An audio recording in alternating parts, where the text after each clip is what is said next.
कांताबाईला हृदयाचा अटॅक आलाय. हॉस्पिटलमध्ये भरती केलं, पण राशन कार्ड चालू नाही, त्यामुळे योजना मिळणार नाही. आशाताईंनी घाबरत साथी संस्थेच्या कमल मते यांना फोन केला. कांताबाई बजरंगवाडी नाशिकमध्ये राहतात. या कष्टकरी महिलेचे आयुष्य एका क्षणात बदलले. धुणी भांडी करून संसार चालवणाऱ्या कांताबाईंना अचानक तीव्र हृदयविकाराचा झटका आला आणि त्यांना तातडीने रुग्णालयात दाखल करावे लागले. याच वस्तीत सीमा मोरे या अशा आरोग्य कार्यकर्तींचं काम सक्रियतेने करतात. त्यांनीच कांताबाईंना ऍडमिट केलं आणि पुढच्या मार्गदर्शनासाठी फोन केला. काही दिवसांपूर्वीच मासच्या मासिक बैठकीत कमलताईंनी महात्मा ज्योतिराव फुले जन आरोग्य योजना याची सविस्तर माहिती दिली होती. यामुळे संकटाच्या क्षणी काय करायचं हे आशाला समजलं.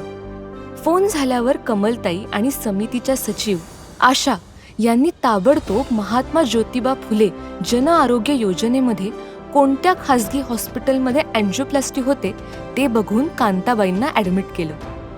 कांताबाईच्या मुलाला सोबत घेऊन कमलताई अन्न वितरण अधिकाऱ्यांकडे गेली. रेशन कार्ड ऑनलाईन दिसत नाही, त्यामुळे पर्यायी प्रमाणपत्र मिळवून दिलं.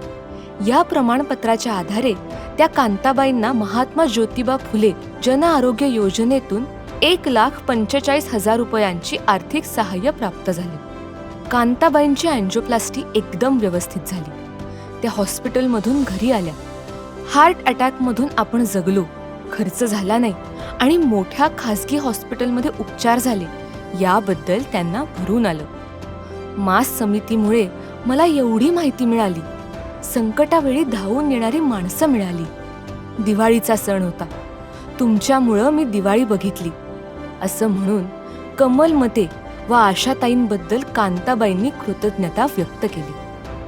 माहिती, महिला समितीची एकजूट आणि आरोग्य हक्कांची जाणीव हा केवळ दिवाळीचा दिवा नाही, तर जीवनदायी दिवा ठरला.